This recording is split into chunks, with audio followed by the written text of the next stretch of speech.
आप कह रहे हैं एजाज काज़मी को, नहीं आप कह रहे हैं कि आपको नहीं पता कि एजाज काज़मी किस विचारधारा और किस पॉलिटिकल पार्टी से बिलोंग करते हैं, तो आप बताइए ना, हमारे 20 करोड़ दर्शकों को बताइए आप। मैं बता रहा हूं आपसे, आप बताइए ना, आप बताइए एजाज काज़मी किस राजनीतिक दल से जुड़े हुए हैं? ये तो काज़मी साहब ही बताएंगे, मैं तो नहीं बता सकता। अच्छा, तो आप बोलेंगे लेकिन बताएंगे नहीं, गजब बात होगी। काज़मी साहब से पूछिए ना किस दल से जुड़े हैं भाई। बकार साहब, मौलाना बुखारी तो बगल गिर रहे पूरे चुनाव भर आपके नेताजी के। बुखारी साहब जाते थे, नेताजी बाहर तक इस्तकबाल करने आते थे। अब वो बोल रहे हैं वो किस पार्टी में, उनको किस पार्टी में भेज दो, उनको भी नरेंद्र मोदी के साथ जोड़ दो। अम्मा ऐसा मत कहिए, कल तक आप जिनके लिए लाल कालीन बिछाते थे, आज आप बता रहे हो पता नहीं वो किस पार्टी के लोग हैं, 2 4 6 लोग होंगे 18 करोड़ में। ऐसा मत कहिए, ये बड़े लोग रहे हैं जिनके लिए आप लाल कालीन बिछाते रहे हैं, और इंशाल्लाह कल फिर बिछाएंगे। मजबूरी है, बिछाना तो मजबूरी है। अब आप मदनी साहब को खारिज कर देते हो। लखनऊ में वो जलसा करते हैं, मुलायम सिंह जी 3.5 घंटे वहां बैठते हैं और कहते हैं जो हुकुम करेंगे मदनी साहब वो सब पूरा करेगी अखिलेश यादव की सरकार। और आप उनकी पार्टी के नेता ऐसे हैं कि आप जिनको मुलायम सिंह जी कह रहे हैं कि जो हुकुम करेंगे, आप उनको भी खारिज कर देते हो, कहते हैं पता नहीं किस पार्टी के हैं। और आपका सबसे बड़ा नेता वहां जाके 3.5 घंटे बैठ रहा है, हाथ जोड़ रहा है। और आप करो भाई पता नहीं 2 4 6 लोग होंगे 7 करोड़ में। नहीं, और ये भी हो सकता है पब्लिक के लोग नहीं है। अमित साहब की बात सुनिए मेरी, अगर उन्हीं साहब कुछ बोले तो हम इनको सामान्य व्यक्ति मान लेंगे। लाखों लाख लोग इनके प्रति आस्था रखते हैं। और ऐसा सुनिए बकार साहब, और ऐसा भी हो सकता है कि एजाज काज़मी साहब जो मुलायम सिंह जी से भी नाराज है ना, वो आपका वक्तव्य सुन रहे हो और अब एक अगली चिट्ठी लिखे मुलायम सिंह जी को, बोले गुरु ऐसा है, हम आपसे तो ठीक ठाक है, इस व्यक्ति ने मेरे खिलाफ बड़ा बोला है, इसको पहले हटाओ, इसको हटाओ, ये मेरी इज्जत पे हमला कर रहा है, इसको हटाओ पहले, आपसे मेरी सेटिंग हो गई, चलो तब आप क्या करोगे भाई साहब, बताओ तब क्या करोगे आप? मैं यहां बता रहा हूं आपसे कि मैं भी मुसलमान हूं। हाँ, और मेरे आप मुसलमान हैं इसीलिए प्रदेश सचिव हैं सपा के, वरना अच्छे आए, तेल मालिश करके गए, पद नहीं पा पाए सपा में, डीपी यादव भी बाहर हैं। बकार साहब जी बोलिए आगे। नहीं मैं बोल रहा हूं, आप सुन नहीं रहे हैं। बोलिए। अब अगर रूही साहब भारतीय जनता पार्टी को रिप्रेजेंट कर रहे हैं, नहीं बिल्कुल नहीं, या आपके अमीर हैदर साहब कांग्रेस को रिप्रेजेंट कर रहे हैं, तो ये भी मुसलमान है, इनकी अपनी सोच है, इनको कांग्रेस में कुछ दिखता होगा, कुछ अच्छा लगता होगा, ये अपनी बात रख सकते हैं, अपनी बात कह सकते हैं, लेकिन जरूरी नहीं कि आसिम वकार इनकी बात से इत्तेफाक रखें। अच्छा, अगर रोहित साहब ने पार्टी ज्वाइन कर ली क्या? मुझे तो पता नहीं। नहीं वो ऐसा था, मैं सोनिया जी से खफा होके अडवाणी जी के पास चला गया था, 2009 के इलेक्शन से पहले चुप हो गया, कुछ बोला ही नहीं हूँ, वापस आ गए। अच्छा आगा साहब क्या कर, न मैं कांग्रेस में वापस गया हूँ और न मैं बीजेपी में हूँ, अब मैं कब्र की तैयारी कर रहा हूँ, कहाँ ये राजनेताओं के दरवाजों पर मुझे पहुंचा रहे हैं। अच्छा बताइए, जो ये मौजूदा सूरत हाल बना हुआ है, जिसमें मदनी साहब भी नाराज, काज़मी साहब भी नाराज, अरशद मदनी भी नाराज, मौलाना बुखारी भी, बुखारी साहब, खैर तो उनका तो दूसरी वजह है, बकार साहब उसमें तो डिस्क्लेमर लगा देंगे अपना, उनकी दूसरी वजह है, वो तो आजम खान से नाराज हैं। नहीं फिर भी मुलायम सिंह जी उनके कहने पर 2 लोगों को कैबिनेट मंत्री का दर्जा दिए हुए हैं। हाँ, उनके कहने पर राज्यसभा देते हैं, उनके कहने पर विधान परिषद देते हैं। हाँ। और वकार साहब कहते हैं बुखारी की क्या हैसियत है। हाँ। तो मैं इनकी बात कैसे मान लूंगा? नहीं, बुखारी इनके नेता ये बोले, मुलायम सिंह जी ये बोले, तो मैं मान लूंगा। यहाँ पर बात गलत कर रहे हैं। नहीं, बुखारी साहब गलत पिच पर खेल गए, बुखारी साहब दरअसल गलत पिच पर खेल गए। बुखारी साहब ने आजम खान साहब का शिकार करने का सोच लिया, उनको ये नहीं पता कि मुलायम सिंह जहां जाकर नतमस्तक होते हैं, अगर मैं उसका शिकार करना चाहूंगा तो काय के इमाम और काय के तमाम दूसरी चीजें कौन सेठता है, आजम से बड़ा कौन? आगा साहब सही कह रहा हूं ना? मैं सबको सुन रहा हूं, जब आपकी आज्ञा होगी तो बोलूंगा। आप बोलिए, आप बोलिए। देखिए, बड़ी गंभीर बात है, छोटा सा आदमी हूं, 2 करोड़ लोग मुझसे जुड़े हैं, या मैं 2 करोड़ लोगों का सेवक हुई हूं कह रहा हूं, मगर मैं ये समझता हूं कि बहुत छोटे। असल में आपको बात बताऊं क्या है, हम मुसलमानों के साथ उत्तर प्रदेश में कई मरतबा ऐसा हुआ है कि जब समाजवादी सरकार आती है तो हम समझते हैं औरंगजेब का जमाना वापस आ गया है और यहीं से हमारे साथ, हम समझते हैं हमारे साथ अन्याय बहुत ज्यादा हो रहा है। उम्मीदें ज्यादा बना लेते हैं हम, और हम ये नहीं सोचते कि एक सेकुलर स्टेट में सेकुलर सरकार जब चल रही होती है तो फिर हर एक को उसके जीने का अधिकार पहुंचाना ही सेकुलरिज्म है, और अधिकार पाना हर सेकुलर सिटीजन का पैदाइशी हक है। अब आप बोलिए, मैं आपकी बात सुनूंगा। नहीं मौलाना साहब, मुझे एक बात समझाइए, पिछले 15 दिनों में 20 दिनों में ऐसा क्या हुआ कि हिंदुस्तान के इस्लामिक जगत के तमाम बड़े चेहरे, जिनके तमाम फॉलोअर्स हैं भारी संख्या में, वो तमाम लोग हैं जिनके यहां सियासी लोग मत्था टेकते रहे हैं और आगे भी टेकते रहेंगे प्रभु की इच्छा से, वो तमाम लोग एक साथ खपा हो गए मुलायम सिंह जी से? मैंने तो हमेशा यही सुना अपने 25 बरस में आगा साहब कि उत्तर प्रदेश के मुसलमान ने कांग्रेस के किसी नेता को अपना नेता नहीं माना। बहुगुणा जी के जाने के बाद बसपा में किसी को नेता नहीं माना, आरएलडी बारएलडी में नहीं माना, भाजपा तो छोड़ ही दीजिए। एक छत्र नेता था तो मुलायम सिंह यादव, एक छत्र। आप इस पर बहस करें, मैं 6 घंटे बहस करूंगा आंकड़ों के साथ कि मुलायम सिंह यादव जब से राजनीति में उनका स्थान बना उत्तर प्रदेश में, उत्तर प्रदेश की अकलियत ने एक मुफ्त वोट उनको दिया, वो जहां खड़े हुए वहां मुस्लिम वोट गया। एक छत्र नेता रहा वो। तो मान रहा हूं। तो आज आखिर ये 15 दिन में क्या हुआ कि तमाम घरों से उनके खिलाफ आवाज उठने लगी। वो घर जो उनके, जहां उनका दिल रहता था, ये जो उनके दिल में रहते थे, मैं वो समझने के लिए आपको आमंत्रित किया हूं कि आखिर हुआ क्या, माजरा क्या है, ये माजरा क्या है, नाराजगी क्यों है, ये तलखी क्यों है?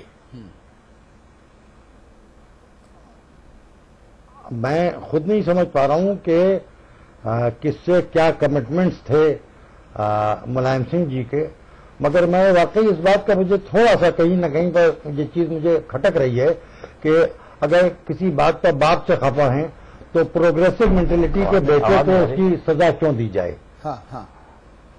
मुलायम सिंह से अगर हम खफा हैं या कोई खफा है तो अखिलेश यादव जो हमारे बेटे के एज ग्रुप के हैं, हम उनको, जो प्रोग्रेसिव मेंटेलिटी का नौजवान है और पॉलिटिक्स में अभी उसने अपना जीवन शुरू किया है जिसे कहना चाहिए, तो हम वो गुस्सा बाप का बेटेपन होता है। मौलाना साहब यहां मैं एक बहुत अदब से एक सबमिशन दूंगा, कुछ तथ्यों को सीधा रखूं, थोड़ा वो इधर उधर झुक रहे हैं।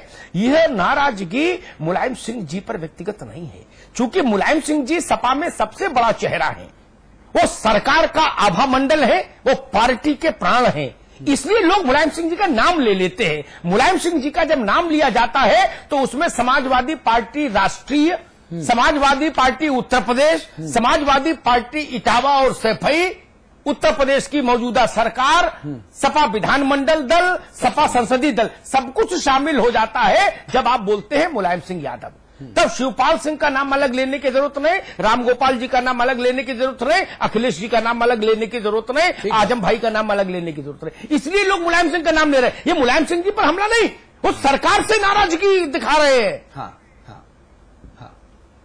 देखिए, मुजफ्फरनगर में जो हुआ वो तो दोनों ही के लिए तकलीफ का है। उसको हिंदू भाइयों को के साथ जो हुआ उसका भी दुख है, जो मुसलमान भाइयों के साथ हुआ उसका भी दुख है। मेरी समझ में आता है कि मैं सिर्फ आपके छोटा सा आदमी हूं, आपका चैनल भी कोई बहुत बड़ा नहीं, छोटा चैनल है, मगर पॉपुलर बहुत ज्यादा है। यहां से मैं सभी धर्म गुरुओं से एक निवेदन करूं, एक गुजारिश करूं, एक अपील करूं कि अगर हम सब मिलके उस फसादज़दा इलाके में जाके जो लोग अपने जिंदगी से कट गए हैं उनको दोबारा जिंदगी से जोड़ने में अगर वक्त खर्च कर दें, सन 14 के इलेक्शन से ज्यादा बेहतर होगा कि ये पुनकार हम धर्म से जुड़े हुए लोग करने। अच्छी बात। मुझे लगता है अगर आप किसी पार्टी में होते तो ज्यादा साफगोई से बोल पाते। आज आप किसी पार्टी में नहीं हैं, चुनावों का मौका है, इसलिए आप साफगोई दिखाने से बच रहे हैं। आगा साहब, पता नहीं कि मुझे अंदर से ऐसा लग रहा है, गुस्ताखी माफ हो, लेकिन मैं अपने शब्दों को व्यक्त कर चुका। भाई हमको बोलने मौका दे देगा। हैदर साहब, मैं आप ही के पास आ रहा हूं। नहीं अमिताभ जी, मैं अभी आपको एक बात बता दूंगा। नहीं, आप जिस साफगोई की मुझसे उम्मीद कर रहे हैं, मैं उस साफगोई के लिए तैयार हूं, मगर यहाँ हम लोग बैठे हैं कि एक प्रॉब्लम जो इस वक्त हमारे उत्तर प्रदेश में मौलाना साहब हाथ जोड़कर कहूं, मैं एक दिन में एक ही विषय लेता हूं। जिस दिन भागवत पढ़ता हूं उस दिन भागवत का पाठ करता हूं, जिस दिन कुरान उस दिन कुरान के दिन भागवत नहीं घुसाता शो में, और भागवत के दिन कुरान नहीं घुसाता। ठीक, आज हमने विषय राष्ट्रीय एकता और सांप्रदायिक सद्भाव गंग जमुनी संस्कृति का नहीं रखा, ये हम पिछले 22 दिन से कर रहे हैं। आज हमने विषय जो रखा वो सिर्फ यहीं तक कन्फाइंड रखा है कि मुझे वो वजह जाननी है कि 45 साल से जो अकलियत मुलायम सिंह यादव को सबसे बड़ा चेहरा उत्तर प्रदेश का मानकर चल रही थी कंधे पर लेकर, वो अचानक नाराज क्यों? हैदर साहब, कितनी बात कर रहा हूं आज। ऐसा है, ये 2014 का एक सीजन है, कम्युनल सीजन जिसको कहना चाहिए, और इलेक्शन के बाद ये बिल्कुल थम जाएगा इंशाल्लाह। इसलिए ये लादा गया है एक फसाद हमारे ऊपर। अब तो दुर्गा नागपाल जो है उनको इसलिए सजा दी गई थी कि वहां पे उन्होंने मालूम यह हुआ कि कम्युनल टेंशन हो जाएगा, उसने तो इतना प्रिकॉशन ले लिया, और गवर्नमेंट ने वहां पे इतने दिन तक 14 दिन तक 15 दिन तक होता रहा, लाशें गिरती रही और कोई एक्शन नहीं लिया। पुलिस ने एक भी गोली नहीं चलाई। जितने मरे हैं, एक तरफ मुसलमानों ने हिंदू को मारा है, हिंदुओं ने मुसलमानों को मारा है। आज भी 50,000 आदमी कैंप में पड़ा हुआ है, उनको ये बेचारे घर जाने के तैयार नहीं है। उनको आज भी खतरा है कि हम अपने घर में जाएंगे, हम सुकून से रह पाएंगे कि नहीं पाएंगे। दूसरी बात मैं कहना चाहता हूं, आपने ये बताया कि मुलायम सिंह को मुसलमान मानता था, मुसलमान मुल्ला मुलायम कहने लगा था। आपने बिल्कुल कहा अमिताभ भाई, एक मरतबा अर्जुन सिंह को माना, बहुगुणा जी को माना, और इसके बाद मुलायम सिंह को मानने लगे थे, मुलायम सिंह को। लेकिन अगर मुसलमान उनको मुल्ला मुलायम सिंह मानता था, हम लोग कहते थे कि ये अपना आप सोच नहीं पा रहे हैं, लेकिन जब मुल्ला बना सकते हैं तो मुल्ला से मोदी भी बना सकते हैं। ये इन्हीं का मुसलमानों का दिया हुआ ताज था, मुसलमानों ने ताज वापस ले लिया। मैं समझता हूं कि वहां पर पुलिस ने गोली नहीं चलाई, दोनों ने आपस में एक दूसरे को मारा। गलत फहमी, क्या कम्युनल राइट ऐसे क्या फसाद नहीं होते? हिंदुस्तान में 20,000 मिलेंगे, हिंदू मुसलमान ने हिंदू। हैदर साहब, मेरी दरख्वास्त दूसरी है। मुजफ्फरनगर का पूरा केस पता है, चर्चा कर चुके कई मरतबा। मेरी गुजारिश सिर्फ इतनी सी थी, मुसलमानों ने मुलायम सिंह जी को ताज क्यों दिया ये मुझे पता है। एक एक घटना इतिहास की 25 वर्षों का मैं साक्षी हूं। सुन लीजिए ना, सवाल तो सुन लीजिए। ताज लिया क्यों, ये मैं जानने के लिए ये बहस लेकर आया हूं। ताज वापस क्यों लिया, उतने तक कन्फाइंड रहे हम लोग।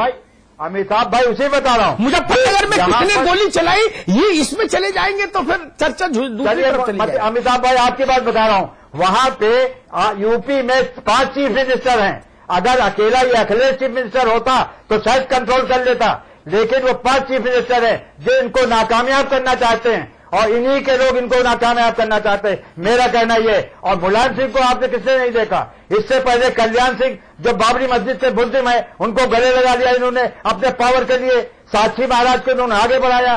क्या मुसलमान भूल जाएगा? लेकिन हम लोग कहते रहे, आज मुसलमानों का आंखें कान हुए हैं। वो समझते हैं हमें वोट बैंक नहीं है, हम अपना डिसीजन खुद ले सकते हैं। इसलिए मैं समझता हूं कि मुलायम सिंह से आज जो मुल्ला जिनको आप इज्जत देते थे, जिनको अवार्ड देते थे, आज वापस कर रहे हैं। इससे बड़ी क्या उनसे मुसलमानों में एक तरह से गुस्सा हो सकता है? आज इतने लोग बांट दिए गए, आप अभी तक कंट्रोल नहीं कर पाए, तो ये गवर्नमेंट का फेल्योर है, मैं समझता हूं। और कल्याण सिंह और साक्षी जी को गले लगाने के बाद चुनाव में मुलायम सिंह 225 सीट जीत कर आए हैं, उसी अकलियत की बदौलत। वो सब चीजें सुन लीजिए।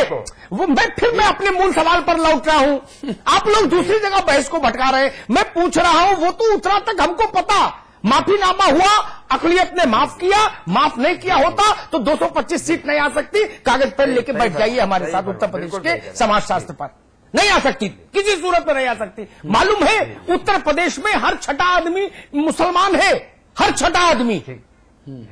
ये 225 आ ही नहीं सकती। भगवान आ जाए चुनाव लड़ने तब भी आई। यानी मुलायम सिंह जी को सम्मान दिया, भरोसा दिया दोबारा से। मैं सिर्फ पूछ रहा हूं कि 1 महीने में ऐसा क्या बवाल जान हुआ कि जो ताज था बरसों से सिर पर, उसको उतार लिया। ये इतनी सी बहस है। कहीं हम चले जाते हैं मुजफ्फरनगर, कहीं हम चले जाते हैं कि एकता के लिए यहां से अपील कर। वो सब्जेक्ट सेफ नहीं है। दूसरी बात, मुसलमानों के उर्दू एकेडमी है, माइनॉरिटी कमीशन है, आज 2 साल हो रहे हैं, कोई नहीं बना, तो मुसलमानों की मैसेज नहीं जा रहा है कि हमको आप बेवकूफ बना रहे। हमारा आप कहते हैं मुसलमानों ने हमारी हुकूमत बनवाई है, हमको 100% वोट दिया है, और उसके बाद उनके जो हकूक उनको आप नहीं दे रहे, तो कैसे मुसलमान नहीं बिगड़ेगा?